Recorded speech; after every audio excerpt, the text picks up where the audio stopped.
लेकिन ऐसा क्यों है? क्योंकि चीफ जस्टिस ने कहा है बच्चे दो ही अच्छे और मैं तीसरा हूं। मेरे हिसाब से ना अब पाकिस्तान में सिर्फ दो तरह के घर होते हैं। एक वो जिसमें सुख और आराम होता है, दूसरा वो जिसमें बड़ा भाई होता है।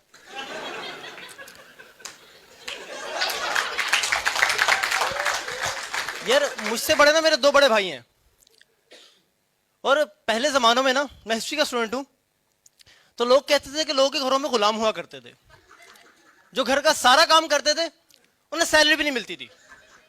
फिर इंसान ने तरक्की की, ह्यूमन राइट्स आए, अब लोगों के घरों में गुलाम नहीं होते, छोटा भाई होता है। फंडामेंटली पंजाब से हूं, इंटीरियर पंजाब से, और वहां बहुत सी रिवायत है। वहां एक रिवायत है, लोग कहते हैं कि गुब्बारा फूटते आवाज आती है फट, धमाका होता है आवाज आती है ढज, लेकिन जब इंसान की किस्मत फूटती है तो आवाज आती है कबूल है, कबूल है, कबूल है। कि आपकी जब शादी होती है तो आप शादी की पहली रात अपनी बेगम को पहली बार देखते हो। भैया की शादी हुई, भैया अपनी बेगम के पास गए शादी की पहली रात को पहली बार देखने। उन्होंने बिस्मिल्लाह पढ़ के घूंघट उठाया, अस्तगफिरुल्लाह पढ़ के वापस रख दिया। आईफोन के डब्बे से क्यों मोबाइल निकला था, परेशान हो गए। तो भाभी ने कहा परेशान क्यों हो रहे हैं, तो उन्होंने बात को घुमाने के लिए कहा कि दरअसल ना बाहर ना शादी के जोड़ों की वजह से ना मेरी माँ और बहन में लड़ाई हो गई है। अभी कहती हैं आप टेंशन ना लें, आप परेशान ना हो, मैं आ गई हूं ना, मैं आपकी। मैं सुबह वॉशरूम में गया हूँ, नाक पे हाथ मारा है, खून निकला है। अम्मी को जाकर मैं बोला देखें तबीयत बहुत ख़राब है, मैं नहीं जा रहा हूँ। अम्मी ने ही बोल दिया ठीक है। मैं बोला अच्छा अम्मी मैं नीचे से बिस्किट लेकर आ रहा हूँ। अच्छा 14-15 साल की उम्र थी, 13-14 साल की, और नई नई मैं गाड़ी चलाना सीख रहा था छुप छुप के। तो मैं जब नीचे गया हूँ बिस्किट लेने, तो मैं तो गाड़ी चलाने गया था सुबह 7 बजे। अम्मी को लग रहा है कि मेरा बेटा बीमार है, मैं इसको ऊपर गैलरी से देखती हूँ। तो अम्मी ने जैसे ही गैलरी से देखा है लड़का गाड़ी में यूँ आ रहा है, फिर यूँ जा रहा है, फिर यूँ आ रहा है। जब वापस आके मैंने गाड़ी पार्क की तो चौकीदार कह रहा है सलमान भाई ऊपर से फ़ोन आया था, आपको बुला रहा है। अब मैंने बोला यार एक नया रोलर डालना पड़ेगा। मैं ऊपर गया, कांपते कांपते भाई सांस आ रही है। अम्मी ने देख लिया, मैं बोला अम्मी बहुत तबीयत खराब है। अम्मी ने कहा कोई तुम्हारी खानदान के साथ नॉर्दर्न एरियाज़, तो वो बड़ा एक इंटरेस्टिंग एक्सपीरियंस था। मतलब 25 लोग 10 दिन एक साथ एक ही ख़ानदान के, तो फड्डे तो होंगे, ऐसा हो ही नहीं सकता। और अजीब सीन होता था, मतलब हमारे ख़ानदान में लड़कों के फड्डे ऐसे होते थे कि दो बंदे एक दूसरे को गालियाँ दे रहे, पीछे से किसी ने बोल दिया जो कहता है वही होता है, हंस लिए, ख़त्म हो गया फड्डा। लड़कियों के अलग सीन है भाई, उन्होंने अपनी अपनी प्रेस कॉन्फ्रेंस चलाई हुई है, अलग से अपना क्राउड गैदर किया। पता है उस कमीने ने ये कहा मैं छोड़ूंगी नहीं, वहाँ लगी तुम्हें पता है उसने मेरे साथ ये किया, ये बात भी नहीं की मुझसे, मैं छोड़ूंगी नहीं। बगैर फड्डा किया आ भी जाते हैं वापस। हम यार कैट फाइट ही नहीं देखी यार। बट मुझे टेंशन वहाँ पे असल में मेन जो थी वो इस बात की थी कि मेरे अब्बा जो हैं वो वेकेशंस पे ना कुछ ज़्यादा ही शेख हो जाते हैं हर चीज़ पे। बस हम कह रहे अब्बू थोड़ा सा ये महंगा हो गया है, अरे कुछ नहीं यार एंजॉय करना है यार, कर लो यार कोई नहीं। अब्बू वो ज़रा खाने का बिल 2000 ज़्यादा, अरे कुछ नहीं। सतर्क क्यों नहीं रहते हैं? अब तुम लोग अपनी बॉडी लेके बाहर घूमोगे तो क्रिमिनल तो काट ही देगा ना।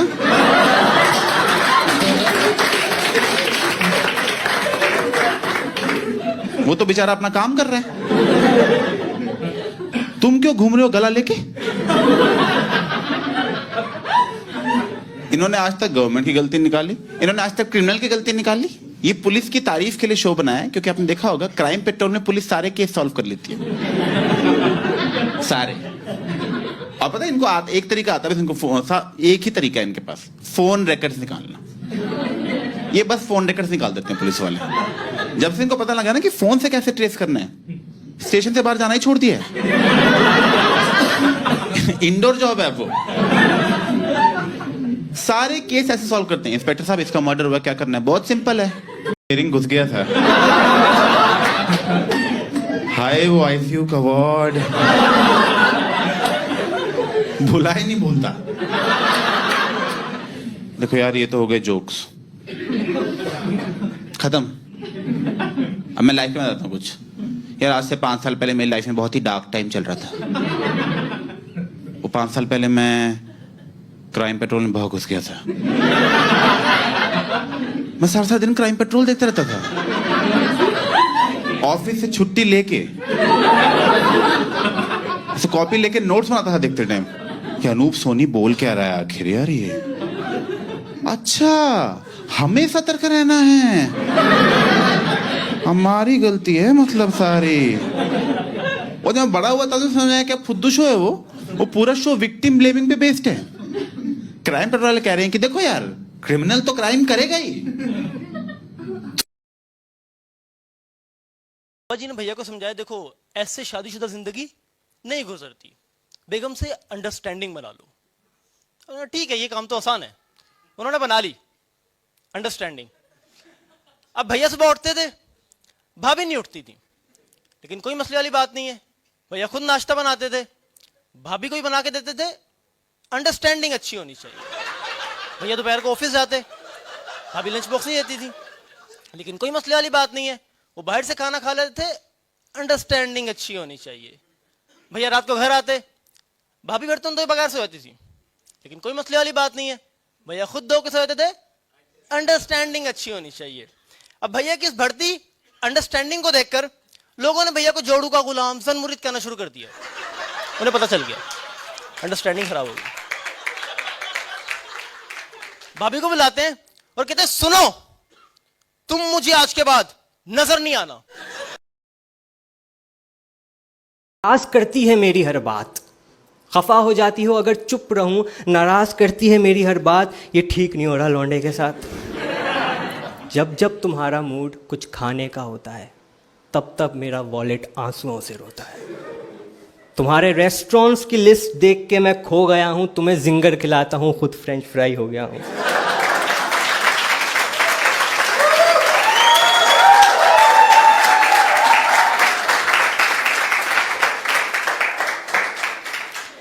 कहती हो चांद तारे तोड़ के लाओ, भाई मैं इतनी मौज में नहीं हूं। नामुमकिन मुझसे नहीं होता, मैं पाक फौज में नहीं हूं। एक दिन मैं उसके घर गया, जो कल तक मेरी महबूबा थी आज बन गई मेरी बहना। दिन पहले वहाँ पे एक साहब थे, पीटर उनका नाम था, उनकी डेथ हो गई थी, और अगले दिन उनका जनाजा था एक चर्च में। मुझे वो अटेंड करने जाना था, पहला काम भी था। ये याद रखिएगा कि मैं मदरसों का एक्सपोजर है, मुझे इतना पता नहीं था इन चीज़ों के बारे में। तो अब क्रिश्चियन फ्यूनरल्स को लेके मेरी जितनी भी इन्फॉर्मेशन थी वो सारी मूवी बेस्ड थी या सीजन बेस्ड थी। अच्छा, उसमें क्या होता है कि बहुत अच्छे से गार्डन में सब लोग काला सूट, काला चश्मा, बच्चे भी तहजीब से खड़े हुए हैं, उन्होंने बॉडी को भी सूट पहनाया हुआ होता है, सब कुछ काफ़ी मैजेस्टिक लग रहा होता है। आपका दिल चाहता है एक बार दफ़ा इनके मर के देख लो होता है कैसा है ये सब। अच्छा, अभी मैं सब सोच ही रहा था कि ना मेरे बॉस का मुझे फ़ोन आया, उन्होंने मुझे कहा कि भाई कल तुम क्या पहन के जाओगे। मैंने कहा सर ये कुछ ना कुछ तो पहन के जाएंगे, नंगे तो नहीं जा सकते। मैंने कहा भाई देखो बात सुनो, सूट पहन के जाना और साथ बुके ले आना। मैंने देखा sir with all due respect, मैं इस वलीमा ड्रेसिंग में नहीं जा सकता। कितना ऑफ लगेगा किसी के जनाजे पे हमारे यहाँ कोई सूट और बुके लेके आए लोग उसको। मेरी गर्लफ्रेंड थी। पापा हंस क्यों रहे हो, थी बोला है, थी।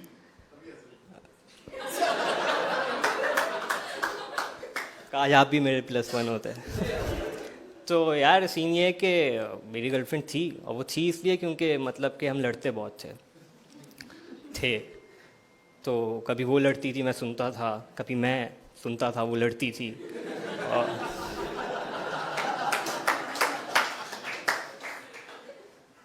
कभी कभी बातें करते करते ना सो जाता था, होता है सबके साथ, ठीक है। तो उसका सुबह मैसेज आता था कि वेयर वर यू। मैं कॉल करता था, मैंने कहा सॉरी। कहते सॉरी की बात नहीं, अगर सो गए थे तो बता देते कि सो रहे हो। तो पागल वागल तो नहीं है तू। एक बार कहती है घर आओ, घर पे कोई नहीं है। मैं घर पे गया, कोई नहीं था। ऐसा लड़का होता है जो हर उलझुल चीज खरीद लेता है, उसके बाप का जितना पैसा होता है ना, उसे समझ में नहीं आता इसका क्या करूं, मुझे कुछ भी दिला देता। बेसिकली वो उस मोहल्ले का सुनी होता है, और तुम नहीं होते नोबिता की झांट भी। वो कुछ भी ले आता। वहां जो स्केट्स दिला दे, उसके बाप ने रोड नहीं चलाएगा, काम करके रेंजर साइकिल, प्राइवेट जेट, कुछ भी दिला दे रहा है। इसकी चीज देख के हमारी गांडी फट जाती है। इसे घर में जा, कुछ तेरे पास ये भी है? अबे तो ये कहां से लाया? पापा को बोलूं मुझे भी दिलाया। इस चूतिए के चक्कर में इतने कलेश हुए ना घर में भाई साहब, क्योंकि एक चीज थी जो उस टाइम समझ में नहीं आती थी, पैसों की कमी।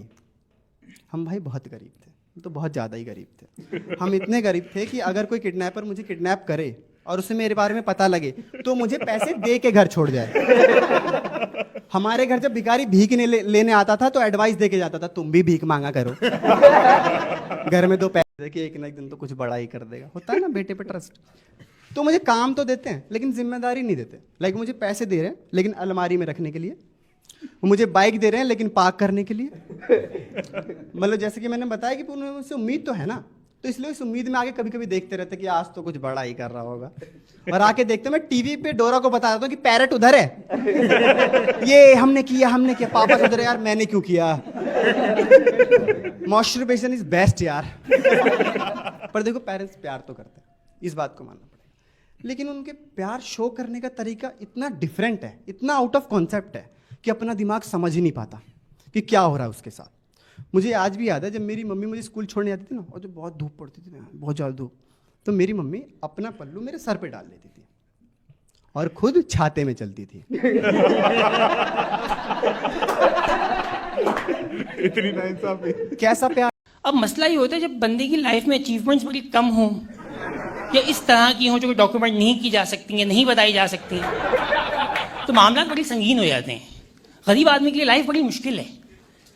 अब आज से कुछ साल पहले तक भाई मसला ये था कि अपन ना पढ़ाई में अच्छे थे ना खेल में अच्छे थे।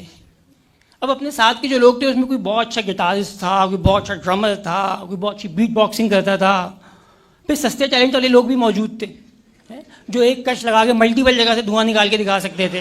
कोई थूक और पान की पिचकारी ऐसे फेंकता था दांत के बीच से कि बॉर्डर की दूसरी जाके गिरती थी। टैलेंट था। कोई यहाँ हाथ रख के 25 तरह आवाज़ें निकाल लिया करता था। अब मसला ये था कि अपन के पास ना कैटेगरी ए में कुछ था ना कैटेगरी बी में कुछ था। तो भाई कॉम्प्लेक्स का शिकार था, अपन क्या सीन है यार, कुछ हो नहीं रहा। फिर दोस्तों ने मुझे बताया कि भाई साइंस ने बड़ी तरक्की कर ली है, ये जो तो मुंह की फायरिंग करता है ये स्टेज पे का इसके पैसे हैं। तब मुझे पता लगा कि भाई गरीबों के मदरसे पहुंच गया। वो तो जब मैं वहां पहुंचा तो मुझे पता चला कि भाई यहाँ पे तो सुबह 7 बजे उठना पड़ता था, यहाँ तो तहज्जुद में उठना पड़ता है। और कुछ लोग तो आपको बीच रात में भी उठा देते हैं। उनको बताना पड़ता है कि मैं वो नहीं हूं, वो वहां सो रहा है।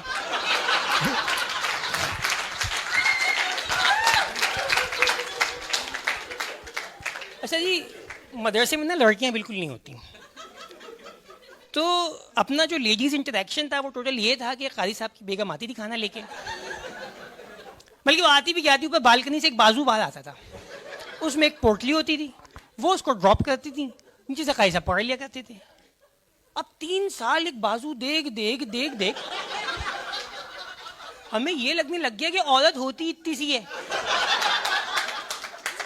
मैं तो डर बैठ गया कि भाई शादी होगी एक बाजू साथ बैठा हुआ होगा यूं करके। पीछे से सॉरी बोल के चला जाता था। अच्छा खैर वन डे कुछ 4-5 साल पहले की बात है, my friend came to me and he said कि यार ये ऐप चेक कर, ये ऐप चेक कर। मैं क्या, कौन सी ऐप है? कहते हैं इट्स कॉल्ड इंस्टाग्राम। मैं क्या होता है इससे? तस्वीरें लगती हैं फिल्टर के साथ। I could use some filters badly. तो मैंने कहा लाओ, तो मैं इंस्टाग्राम पे गया, इंस्टाग्राम पे और चला गया। जो फिल्टर मुझे पसंद आता मैं उस फिल्टर को पसंद नहीं आता। मतलब यार ये filter, Chand filter was like नहीं भाई नहीं, मैं नहीं, ये वाला ले ले। ब्लैक एंड व्हाइट है, काले लोग ही इस्तेमाल करते हैं।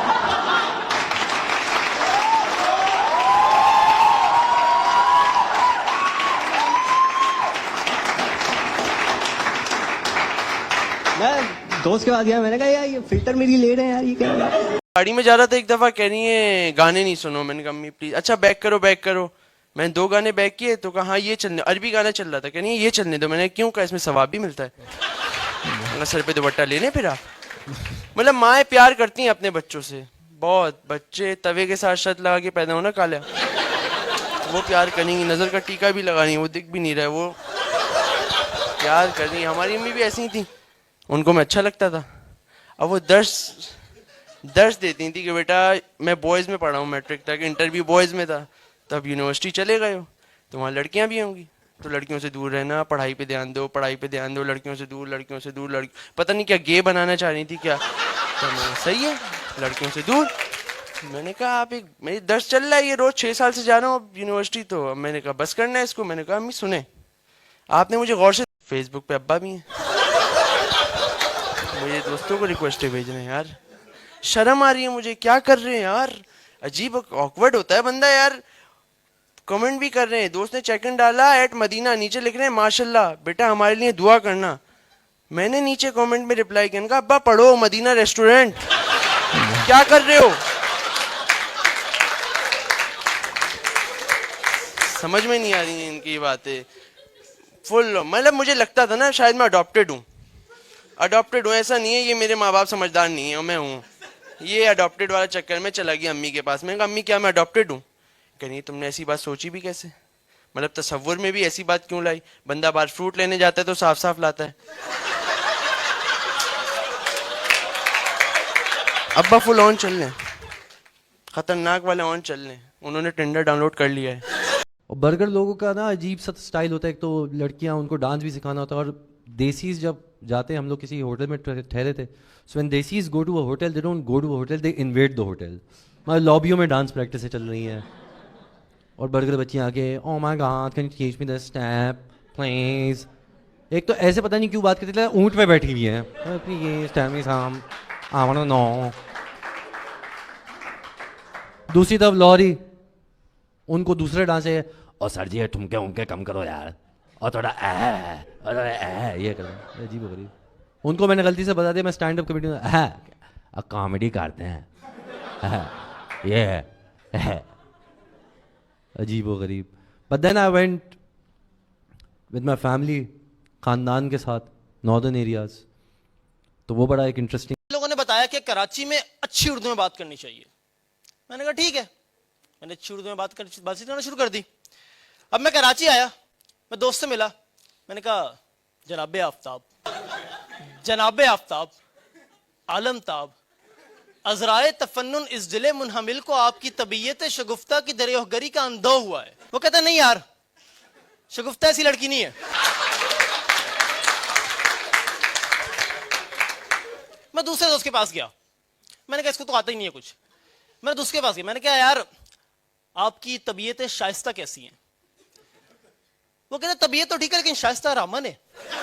मुझे गुस्सा आ गया, मैंने कहा परागंदा ना शकीबा, इदराक की अमाकत ज़दा जमहूर परवर तदफीर ज़ादे, तुम्हारा रेख्ता ज़बूहाली के तहत सलाम में जागुज़ी हो चुका है। उसने मेरा गला पकड़ लिया, कहता सुलेमान तुम्हारा मेरा गालियों वाला मजाक नहीं है। तो ये सीन है कि मैं पतला हूँ, जो लोग सरप्राइज हैं मैं भी सरप्राइज हूँ उन पे। तो पतला हूँ, पतले लोगों के साथ ये बहुत होता है, यार तुम तो बहुत पतले हो, यार तुम तो बहुत पतले हो, छोड़ दो मेरा हाथ, ऐसे नहीं रब करो, मेरी मिडिल फिंगर ना उड़िया तुम्हारी।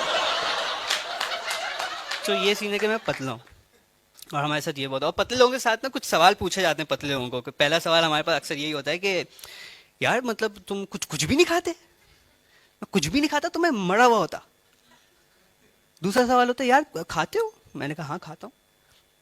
खाना कहाँ जाता है? जहाँ तेरा जाता है वहाँ मेरा जाता है। गुस्सा मत दिलाओ पतले लोगों को, हम घुटने पे टक्कर मार के जो भागते हैं किसी का बाप नहीं पकड़ सकता अनलेस वो भी पतला हो। फिर एक सवाल होता है यार तुम्हारे पास तो कुछ है ही नहीं। मैं कुछ भी नहीं, मेरे पास ज्यादा है। मैंने कहा अपना दबाव